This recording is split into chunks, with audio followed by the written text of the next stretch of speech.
नमस्कार जन उत्तराखंड में आप सभी का स्वागत है। मैं हूं प्रभात। सबसे पहले नजर हेडलाइंस पर।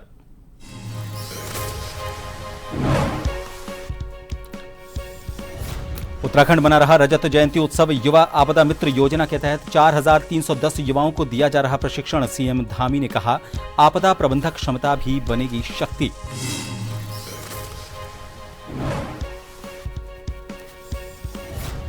उत्तराखंड स्थापना दिवस पर जुटेंगे प्रवासी। 5 नवंबर को दून विश्वविद्यालय में आयोजित होगा सम्मेलन। 25 वर्षों की यात्रा पर रखेंगे अपना नजरिया।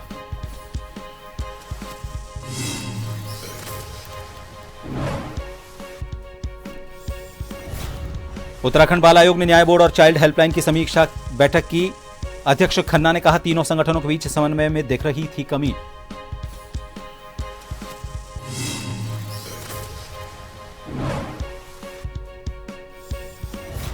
हरिद्वार पहुंचा महेंद्र सिंह धोनी का परिवार। साक्षी ने लगाई गंगा में डुबकी, किए विशेष अनुष्ठान। हर की पैड़ी पर की पूजा अर्चना।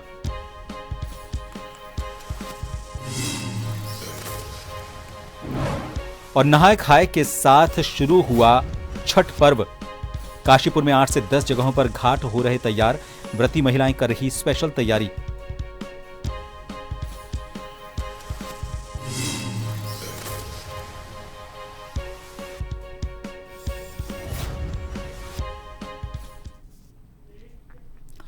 मुख्यमंत्री पुष्कर सिंह धामी ने एक्स पर एक पोस्ट में लिखा कि प्रदेश सरकार द्वारा युवा आपदा मित्र योजना के अंतर्गत राज्य के 4,310 युवाओं को आपदा प्रबंधन का विशेष प्रशिक्षण दिया जा रहा है। इस प्रशिक्षण में युवाओं को भूकंप, बाढ़, भूस्खलन, अग्निकांड और इसकी तरह की प्राकृतिक आपदाओं के दौरान राहत, बचाव और पुनर्वास कार्यों की आधुनिक तकनीकें सिखाई जा रही हैं। सरकार का उद्देश्य है कि प्रशिक्षित युवा अपने अपने क्षेत्रों में रहकर आपदा की स्थिति में तुरंत सहायता और मार्गदर्शन प्रदान कर सके। ये युवा विशेष रूप से ग्रामीण और सीमांत इलाकों में आपदा के समय स्थानीय बचाव दल की रीढ़ बनेंगे। इस योजना से न सिर्फ युवाओं में सेवा और जिम्मेदारी की भावना विकसित होगी, बल्कि राज्य की आपदा प्रबंधन क्षमता भी सशक्त बनेगी।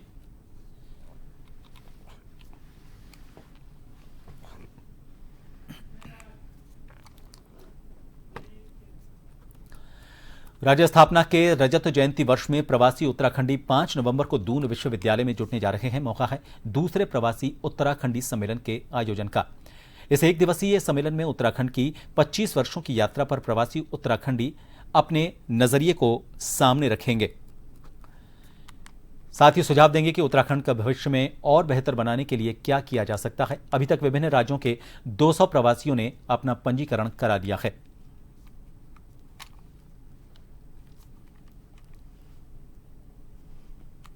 जो प्रवासी हैं उनको हम अपने राज्य के साथ, अपनी जड़ों के साथ कैसे जोड़ सकते हैं।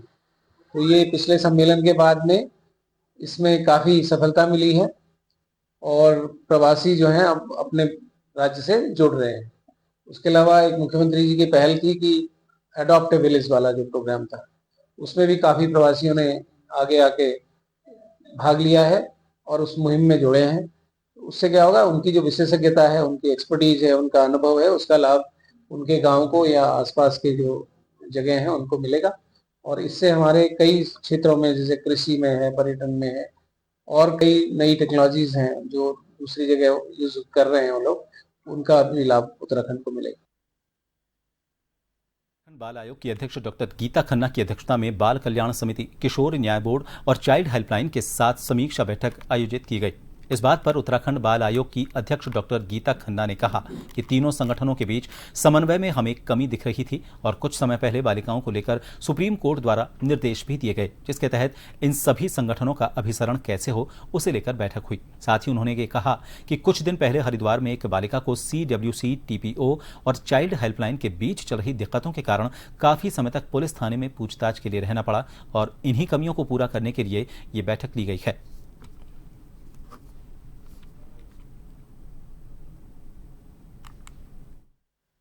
देखिए, बहुत इम्पॉर्टेंट है क्योंकि CWC का इस 3 वर्ष वाला जो गठन होता है वो अभी हाल ही में हुआ है और चाइल्ड लाइन का भी सिस्टम जैसे पहले प्राइवेट सेक्टर से अब गवर्नमेंट सेक्टर को गया है और उनके बीच का हमें तारतम्य में कुछ कमी दिख रही थी। उनका DPO के साथ कनेक्ट थोड़ा मिसिंग था और क्योंकि मैंने अभी हाल ही में सुप्रीम कोर्ट और हाई कोर्ट की भी अपनी गर्ल चाइल्ड की मीटिंग्स अटेंड करी थी, वहाँ से भी कुछ डायरेक्शन से, तो हमने उनको उनके बीच का कन्वर्जेंस कैसे होगा, प्लस वो अपने लाइन डिपार्टमेंट से काम कैसे लेंगे।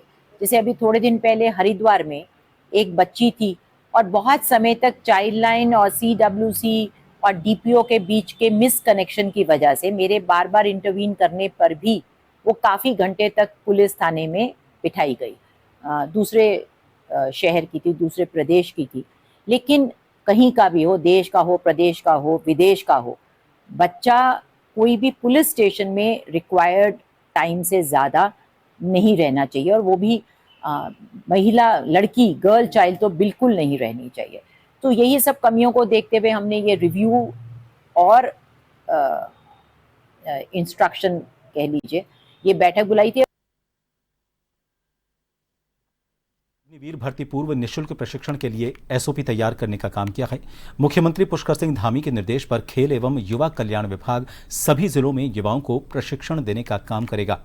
खेल एवं युवा कल्याण विभाग सेना में अग्निवीर बनकर देश की सेवा करने के इच्छुक युवक युवतियों को भर्ती पूर्व निःशुल्क प्रशिक्षण देगी। इसके लिए विभाग ने SOP तैयार कर ली है। जल्द ही 13 जिलों में अग्निवीरों का भर्ती पूर्व प्रशिक्षण कार्यक्रम शुरू कर दिया जाएगा।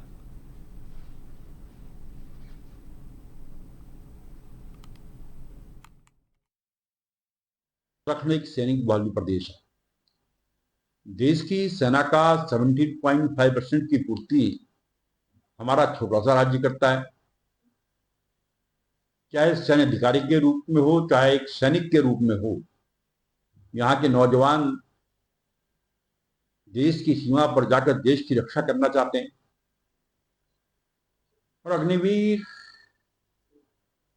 योजना जब से शुरू हुई है, एक यंग फौज हमारी तैयार हो रही है। मैं लंसडाउन में जाकर उन अग्निवीरों से मिला था, अभी मैं गया था, और हमने, क्योंकि अभी हम सैनिक कल्याण के विभाग के माध्यम से इनको प्री ट्रेनिंग कराते हैं, और मैं आभार व्यक्त करना चाहता हूं माननीय मुख्यमंत्री जी का कि इनकी जो डाइट के लिए धनराशि मिलती थी बहुत कम थी, माननीय मुख्यमंत्री जी ने उसको बढ़ा दिया है।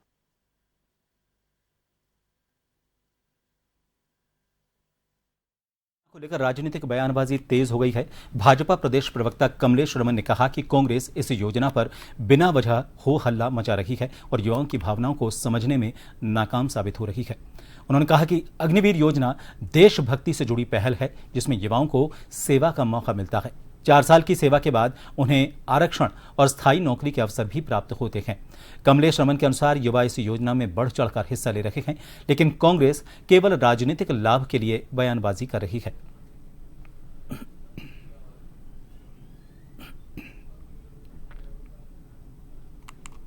कांग्रेस जिस तरीके से हो हल्ला मचा रही है और काफी समय से मचा रही है, ना ही तो वो हमारे देश के युवाओं की भावनाओं को समझ पा रही है, ना ही वो युवाओं की भावनाओं के अनुरूप कार्य कर पा रही है। मुझे लगता है कि सरकार के ऊपर आरोप लगाने से पहले कांग्रेस को देख लेना चाहिए कि अग्निवीर से हमारे जो युवा हैं वो कितना बढ़ चढ़ करके हिस्सा ले रहे हैं। और क्योंकि ये देशभक्ति है और देशभक्ति में हमारा युवा हमेशा देश के लिए आगे खड़ा होता है। अग्निवीर योजना एक ऐसी योजना है जिसमें प्रत्येक व्यक्ति को मौका भी मिलता है, और 4 साल के बाद जब वो वहां से वापस आता है उसको हमारी जो नौकरियां हैं उनमें आरक्षण भी मिलता है, और कहीं ना कहीं वहीं पर जहां उनकी पोस्टिंग होती है उनको परमानेंट भी किया जाता है। तो मुझे लगता है ये सारी चीजें कांग्रेस को समझ में नहीं आ रही है। उत्तराखंड राज्य निर्माण के 25 वर्ष पूरे होने पर अब प्रदेश के भविष्य की दिशा तय करने की तैयारी शुरू हो गई है। धर्मपुर विधायक विनोद चमोली ने कहा कि यह समय मंत्रिमंडल विस्तार या फिर राजनीतिक चर्चाओं का नहीं, बल्कि सिंहावलोकन और आगे की रूपरेखा तैयार करने का है। उन्होंने बताया कि 3 और 4 नवंबर को विशेष सत्र बुलाया गया है, जिसमें राज्य के विकास कार्यों की समीक्षा के साथ ही तेज गति से आगे बढ़ने के लिए नया ब्लूप्रिंट तैयार किया जाएगा।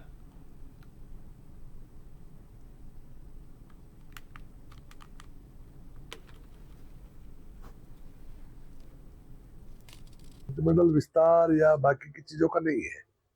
अभी तो हमको देखना यह है कि हम उत्तराखंड के लिए क्या और बेहतर कर सकते हैं। 25 साल उत्तराखंड राज्य निर्माण पूरे हो रहे हैं, तो ये समीक्षा का समय भी है, और आगे का जो हमारा जो रोड मैप तैयार होना है उसके लिए भी हम लोग इसमें आगे में कुछ व्यवस्थाएं बनाएंगे। और इसी को लेकर एक स्पेशल सेशन में हम लोगों ने 3-4 तारीख को बुलाया है, तो विधानसभा में भी इसकी चर्चा होगी।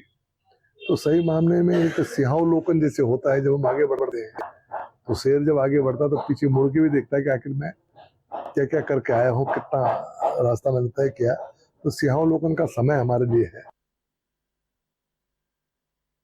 हल्द्वानी जेल का संयुक्त रूप से निरीक्षण जिला जज, डीएम और एसएसपी नैनीताल द्वारा किया गया। निरीक्षण जहां पर जेल में बंदियों को मिलने वाली सुविधाओं के बारे में भी जानकारी ली गई। जिला जज हरीश गोयल, डीएम ललित मोहन रयाल और एसएसपी प्रहलाद मीणा ने जेल के अंदर बंदियों के साथ बातचीत करते हुए उनको किस तरह से सुविधा दी जा रही है, इस पर जेल अधीक्षक प्रमोद पांडे से बात की।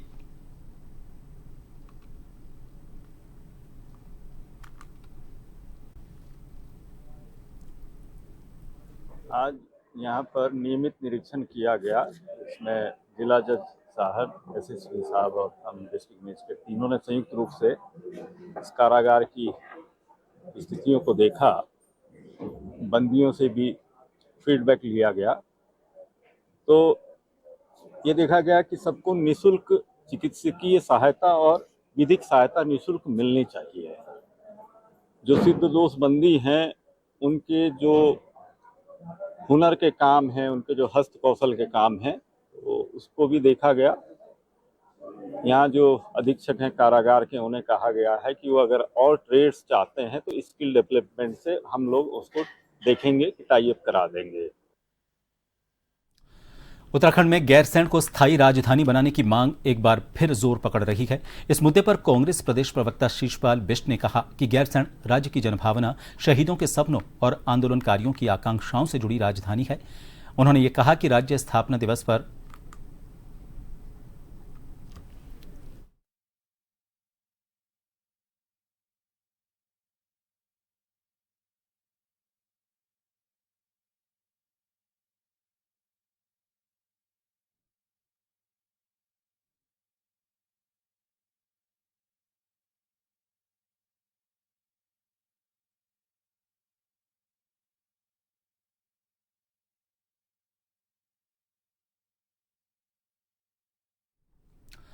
रामनगर जिलाधिकारी ललित मोहन रयाल के निर्देश पर एसडीएम प्रमोद कुमार ने सरकारी अस्पताल रामनगर का औचक निरीक्षण किया। अचानक पहुंचे एसडीएम को देखकर अस्पताल स्टाफ में हड़कंप मच गया।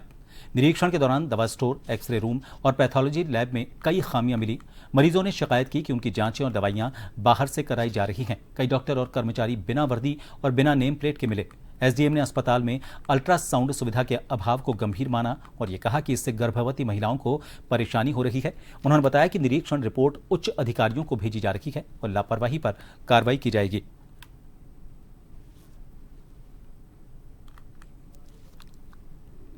कुछ डॉक्टर से का जो परफॉर्मेंस है वो काफ़ी स्लो है।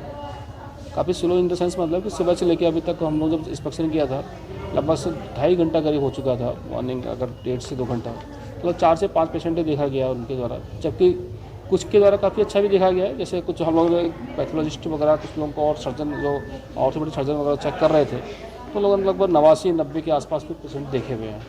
तो ऐसा क्यों है, इसके लिए इश्यू आ रहा है। आज सुबह सुबह थोड़ा सा सफाई कर्मियों के बीच में और मेट्रन के बीच में कुछ विवाद भी हुआ था। वो क्यों हो रहा है, हुआ था, उसकी बाद में बात करी। बाद में अब सब लोग, दोनों पक्ष तैयार हो गए, अब सब काम सुचारू रूप से चालू हो गया है। बाकी अभी हम लोग जांच कर ही रहे हैं और जो भी कुछ कमियां होंगी इस पर कार्रवाई की जाए, करने के लिए उच्चाधिकारी को लिखा जाए। एक ब्रेक के लिए रुकेंगे, बने रहिए जन टीवी पर।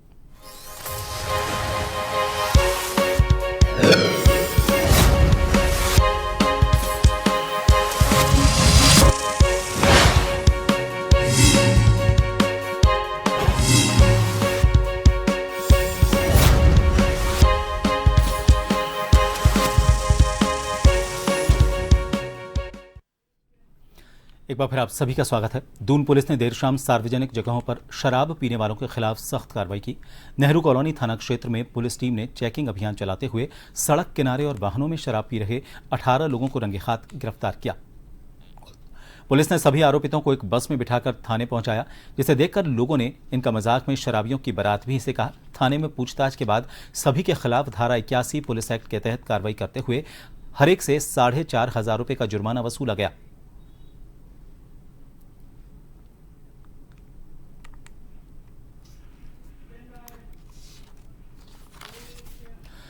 मंगलौरी कोतवाली में आज थाना दिवस का आयोजन किया गया, जिसमें कई गांवों के लोगों ने हिस्सा लिया। इस दौरान कुल 12 शिकायतें पुलिस को मिली, जिसमें 4 लोगों की समस्याओं का मौके पर ही निस्तारण कर दिया गया।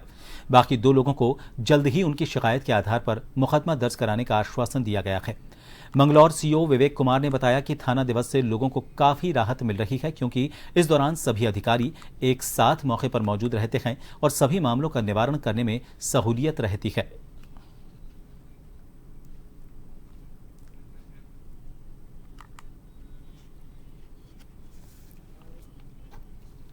पहले से सर्वविदित है कि हर माह जो है थाना दिवस का आयोजन किया जाता है। तो आज 25 अक्टूबर 2025 को थाना मंगलौर परिसर में थाना दिवस का आयोजन किया गया, जिसमें लगभग 12 के करीब 1 दर्जन से ज़्यादा जो कंप्लेनेंट है वो मौके पर आए।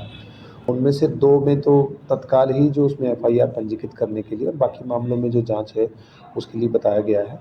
और हमेशा की तरह पहले भी मैं कहूँगा कि थाना दिवस जो प्रोग्राम है उसका उद्देश्य ये है कि जो जितने भी स्टेक होल्डर हैं वो एक साथ वहाँ पर मौजूद रहें। सभी चौकी इंचार्ज, SSI, SHO, जो सुनवाई है वो उस तरह की हो कि वो मौके पे ही ज़्यादातर का निस्तारण किया जा सके। यमुना नदी पर बन रहे 300 मेगावाट क्षमता वाले लखवाड़ बांध को लेकर एक बार फिर विवाद गहरा गया है। बांध परियोजना से प्रभावित किसानों ने मुआवजा और रोजगार की मांग को लेकर डैम साइट पर धरना शुरू कर दिया है।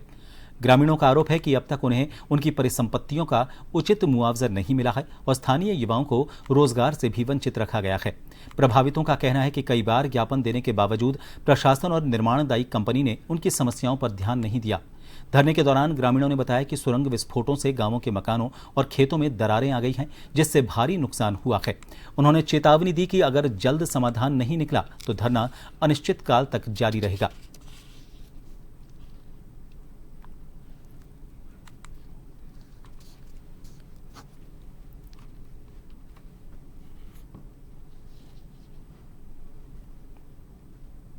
हमने ज्ञापन भी दे दिया है अभी DGM साहब को।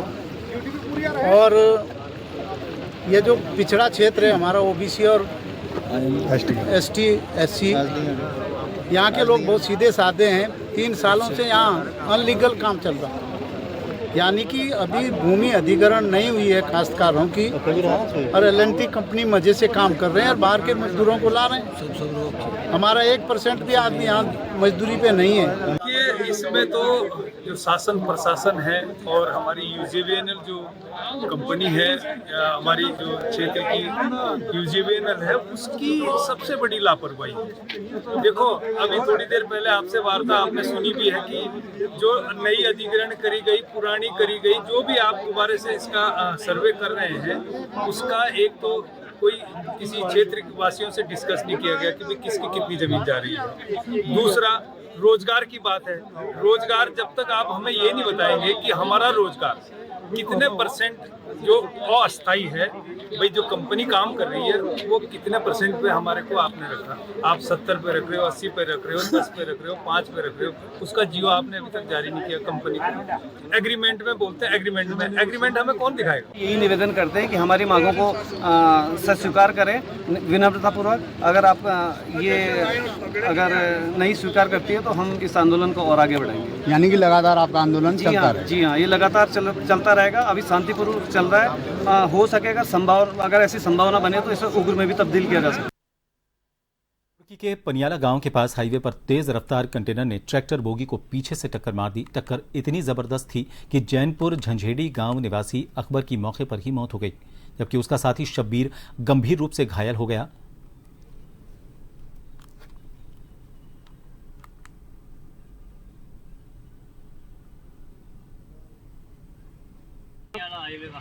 क्या हुआ?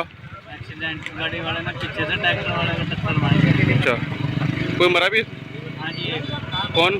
भगवानपुर के हैं वो ट्रैक्टर वाले। अच्छा, तो मौत हुई? एक मर गया, एक दूसरा घायल है, वो भी सीरियस ही। भारत के पूर्व क्रिकेटर कप्तान महेंद्र सिंह धोनी की पत्नी साक्षी धोनी हरिद्वार में हर की पैड़ी पर पहुंची। साक्षी धोनी ने यहां पर गंगा की पूजा अर्चना की और गंगा सभा के पदाधिकारी से यहां की प्रतिमा के बारे में और महिमा के बारे में भी जाना। साक्षी धोनी ने 1 घंटे से ज्यादा समय तक हर की पैड़ी पर समय बिताया।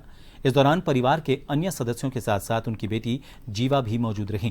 बताया जा रहा है कि दीपावली के मौके पर साक्षी अपने देहरादून स्थित आवास पर आई हुई थी। रांची लौटने से पहले साक्षी धोनी ने हरिद्वार की हर की पैड़ी पहुंचकर मां गंगा की पूजा अर्चना की। वहां मौजूद जरूरतमंदों को भोजन इत्यादि वितरित किए। साक्षी के साथ उनकी बेटी जीवा भी मौजूद थी। जीवा ने वहां मौजूद तीर्थ पुरोहितों से हरिद्वार की महिमा के बारे में भी जाना। इसके साथ ही तीर्थ पुरोहितों ने उनकी बातचीत को भी सुना।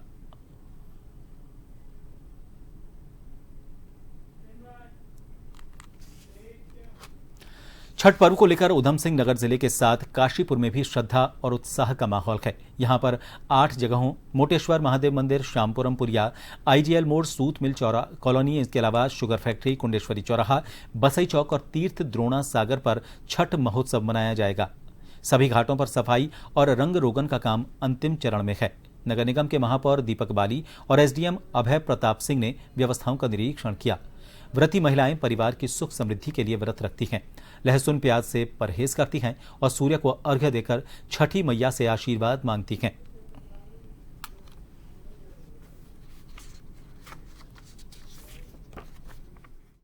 पूर्वांचल समिति हमारी पूरी संगठन के साथ, पूरी जोर शोर के साथ, ताकत के साथ अच्छी काम कर रही है और पूरी सफाई अच्छी तरीके से हो गई है। और 26 तारीख का करना खरना का हमारा घर पे प्रोग्राम रहता है और 27 तारीख को पहला अर्घ शाम को होगा सूर्यास्त में और 28 तारीख को सुबह जो है सूर्योदय का पूजा करके अर्घ होगा, उसके बाद समापन होगा। मोटेश्वर नहर महादेव है और यहाँ हम लोग 1 हफ्ता पहले से ये सफाई का काम चल रहा है। 1 हफ्ता पहले से हम इसमें लगे हुए हैं और लगातार तरीका से काम चल रहा है। बात की जाए घाटों पे कितने घाट मतलब जो पूजा स्थल बनाए गए हैं, क्या कोई नए भी बने हैं या पुराने ही हैं? पुराने हैं सारे, बाकी लमसम हमको लग रहा है कि काशीपुर में 7, 8, 10 जगह तक होता है छठ घाट का। आज से नहा का शुरुआत हो रहा है। नहा धोआ के हम नियम से हर चीज़ बचा के खाते हैं, लहसुन प्याज जो भी है नियम से, दाल उल जो है खाली रहर चने यही चीज़ खाते हैं और नियम से खाना भी बनाएंगे। हल्दी नमक सब नए नए खा रहेंगे अपनी, पहले को जो इस्तेमाल कर ले रहेंगे वो चीज़ को हम लोग नहीं खाते हैं। नई चीज़ लाते हैं उसे खाते हैं। फिर कल सारा दिन हम लोग ने उपास रहेंगे।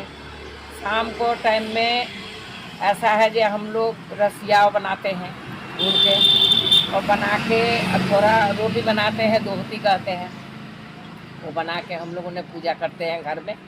अब पूजा करके उसे हम लोग ने अर्पण करते हैं, मतलब खाते होते हैं उसे।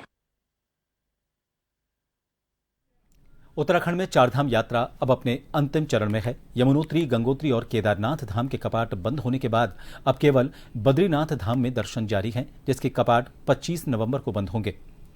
अपर सचिव मुख्यमंत्री वंशीधर तिवारी ने बताया कि इस वर्ष रिकॉर्ड 50 लाख से ज्यादा श्रद्धालु चारों धामों में पहुंचे हैं। उन्होंने कहा कि मानसून की चुनौतियों के बावजूद ये संभव हो पाया है, जिसका श्रेय सरकार के बेहतर प्रबंधन को जाता है। मुख्यमंत्री पुष्कर सिंह धामी के निर्देश पर सरकार अब शीतकालीन यात्रा को बढ़ावा देने की दिशा में भी सक्रिय रूप से काम कर रही है, ताकि प्रदेश में धार्मिक पर्यटन को पूरे वर्ष गति मिल सके। इस साल पहले से ही वो शीतकाल है, उसमें पर्यटक कैसे अधिक से अधिक आएँ। जो हमारे चारों धामों के जो ऐसे स्थल जहाँ पर डोलियाँ आने के बाद देवगण विराजते हैं, उन स्थलों तक, उन मंदिरों तक श्रद्धालु कैसे आएँ, उसका व्यापक प्रचार प्रसार हम लोग कर रहे हैं। और इस बार की शीतकाल यात्रा चूँकि दूसरी शीतकाल यात्रा होगी, तो सभी लोगों का प्रयास है, उसमें माननीय मुख्यमंत्री जी का स्पष्ट निर्देश है कि शीतकाल का जो पर्यटक और श्रद्धालु हैं उनको अधिक से अधिक संख्या में बढ़ाया जाए। फिलहाल के लिए इस बुलेटिन में इतना ही। नमस्कार।